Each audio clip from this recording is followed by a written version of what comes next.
doesn't look good.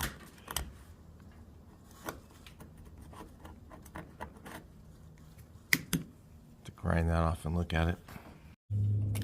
Yep, they're all the way through. Damn. Thought so. There's another one. I have to cut that out. Got it right here. Take a look.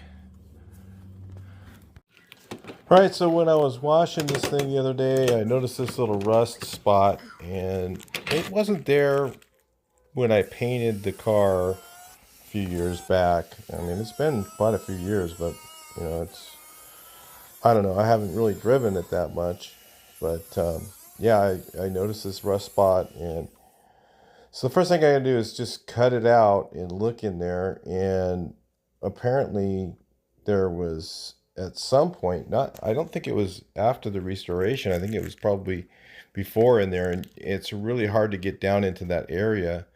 It goes in, it's like a real narrow area behind the door panel. You can't even get a vacuum in there or anything, but it goes into a really large area below that. So above the heater channel. So, you know, there was some stuff in there like acorns and stuff that were not, I don't have acorns around here. So the car came from up in the mountains, and there was probably some rodents in there that kind of found a home. So anyway, yeah, you know, I didn't smell any mouse piss or anything like that. You know, it was just basically just a bunch of nest stuff. So it was probably pretty old, you know, and maybe some moisture had gotten on it and caused the rust. So anyway, if you can see, I got a pretty good sized pile of stuff. It actually was like a good 10 minutes of pulling stuff out of this hole that was in there. And the metal seemed to be pretty thick all around that area. So maybe that was where there was some, you know, the nest was or something like that right there. So didn't seem to spread around in the other areas, but I still wanted to make sure that, you know, everything behind there was as treated as best as possible. I mean, this car really was rust free. There was all the stuff that was in there, all the acorns and all that. So anyway, yeah, and I vacuumed everything out of there, kept pulling acorns out from the vacuum. And there was just tons of stuff in there. So it was pretty wild. So anyway, you know, it's all fixed now, but, you know, it was a process to get through it. Maybe you guys can learn from this to do your own. So you cut out the area and then basically treat the inside with some sort of rust converter. I just happen to have that one around, so I use that one. It's not like that one's the best one or anything. It just was spray can where I could kind of get it back in behind the panel a bit. And then clean it to bare metal. And then get everything prepped there. Unfortunately, I didn't film making the piece that goes in there. It's basically, I just took the other one and traced it with a Sharpie and then cut out the area out of some 18 gauge I had laying around. So I used a nice thick steel on it since it's at the bottom. And I just was fitting the piece in here. It did fit. I had to do a couple grinds on it to get it to fit. And then painted the inside of it with that, because it's an area you can't get anywhere.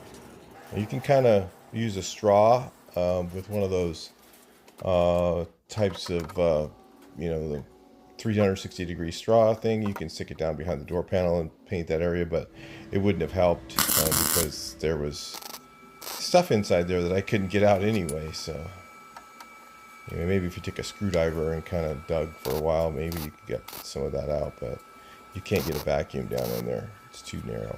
So anyway, you can't fix everything when you restore something. Sometimes stuff pops up later on, and like I said, this car's never even had heater channels. The metal's never been done before. You know, it's never been apart, but like I said, I just had to do this little patch because I saw the rust, and people think, oh my gosh, there's rust everywhere or something, but there really isn't. So then I actually tacked it in, I grinded down my tacks. I needed to reset the welder a little hotter because it was, and also the ground wasn't the greatest. So if you have a good ground and you have the settings a little hotter, you'll have a little less issues. But I still did get a good enough job. I didn't want to, drag this out into a whole couple days work or anything. So it was just a few hours work. So to do this little patch, paint, blend. Actually, I did work on it for during part of one day and then painted the next day. But it was only a few hours one day and a few hours the next. So it was like about a day's work. Anyway, if you see here, I'm blowing it off because it's a flat piece of metal there. It's very flat, so it'll warp pretty easily. And I didn't want to have a giant repair, and then I didn't even want to paint that much of the quarter panel, and I didn't want to pull the fender off. I just wanted to do a little spray and blend, just like a touch-up type of thing on this. And this is something, again, you guys could learn from and do yourselves if you've got an issue some point. This happens. So anyway, I got all the weld all butted in nice, and then it did warp just a little, but not bad. And then I just, and the bottom part, I just tacked it. It's really hard to weld upward.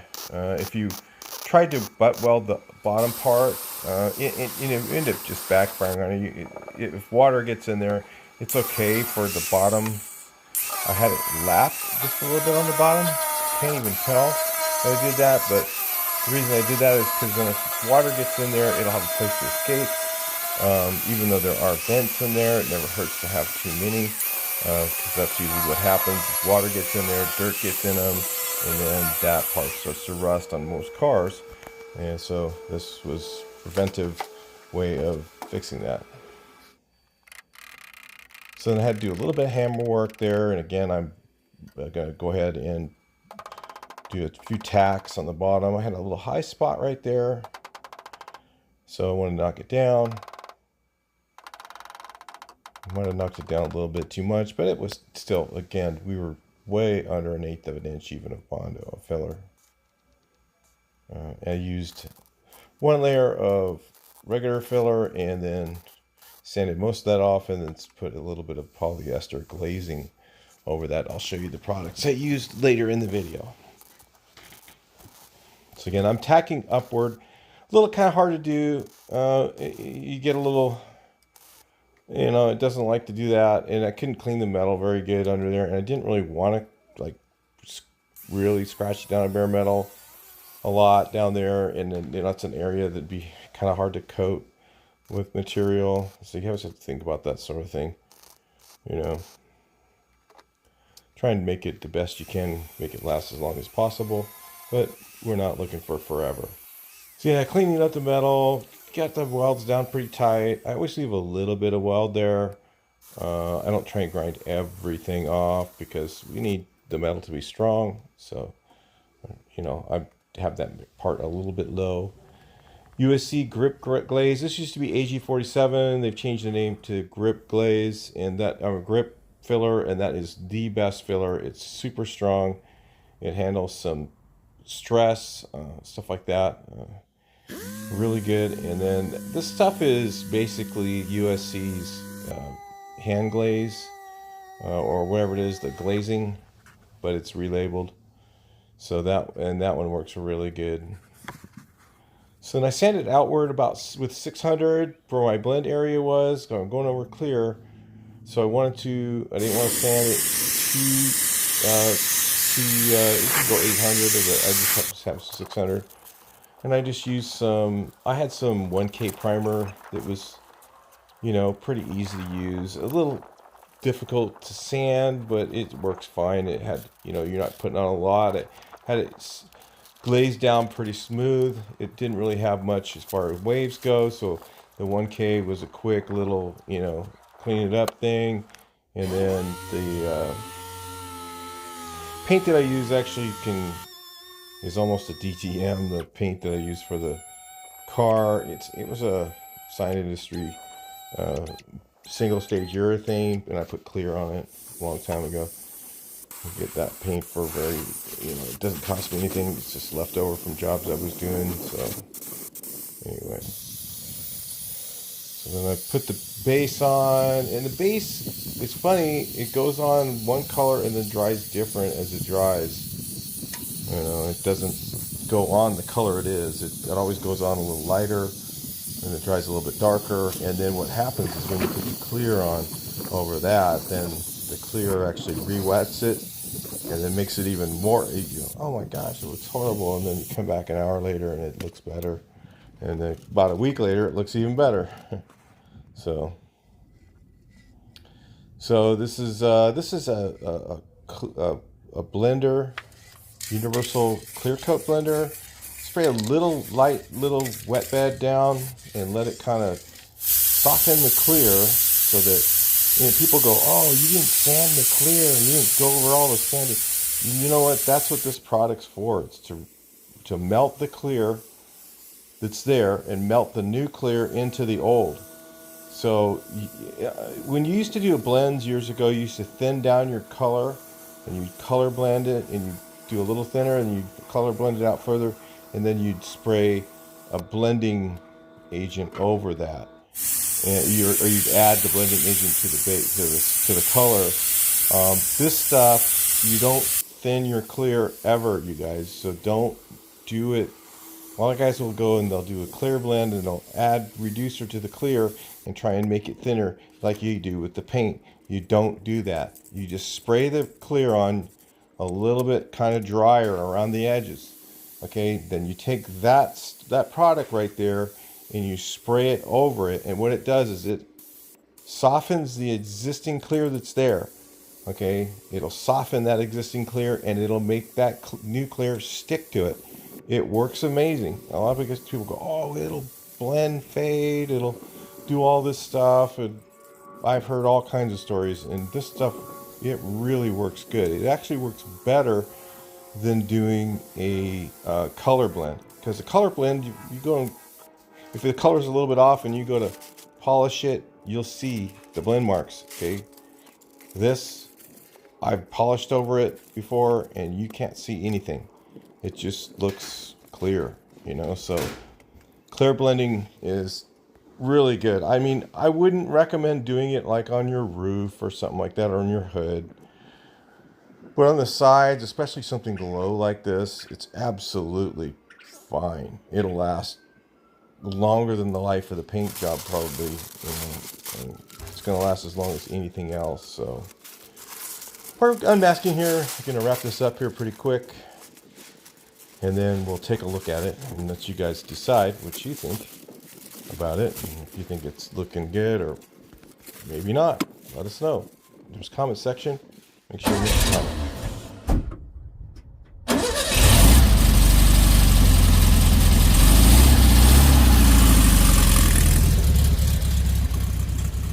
All right, guys, there we go. The quarter panel is now done. If you see there's a little bit of color difference, it's exactly the same paint I used to paint the car. So it's kind of weird until it fully cures, which takes a little while. It doesn't match. So I did the hood. If you can see the hood, I've done with the same, and there's no difference in color. But eventually what it does is it'll dye in, it'll match perfect. If you can see, the shine is even all the way down. I don't even need to polish that. It looks good. And yeah, it looks perfect. Other than, like I said, the color. And that will actually, it was worse a few minutes ago, like a couple hours ago. But until it, because what happens is the clear goes on it and it re-wets it. And this, the base coat that I use on this is a single stage sign industry urethane. So it's different than regular base coat. And it goes on one color and then it dries darker, kind of like house paint does, but it is like an automotive material. So anyway, it's kind of weird, and it goes on. and you can see the blend in it right now, but not much. And it was, like I said, it was worse before, and eventually it'll just kind of blend in. You won't even hardly notice it. I'm gonna put the running board on. It's gonna be like it wasn't there. So anyway, that's how to do a little rust repair on your car. The right way to do it. It's about welded in, and you could, you know, if you notice it's not exactly perfect, it doesn't need to be. You're using filler, and that's what does the job for you. And it won't crack, and it'll last for years. And that was when I got the car. It was in the mountains a long time ago, and there was acorns in there. I don't have any acorns here, so there was some sort of a animal that got in there at some point and caused that. So up in the mountains, not before it came here. So anyway, all right, that's it, guys. I'll talk to you guys in the next video. Please like, share, and subscribe, and see your comments.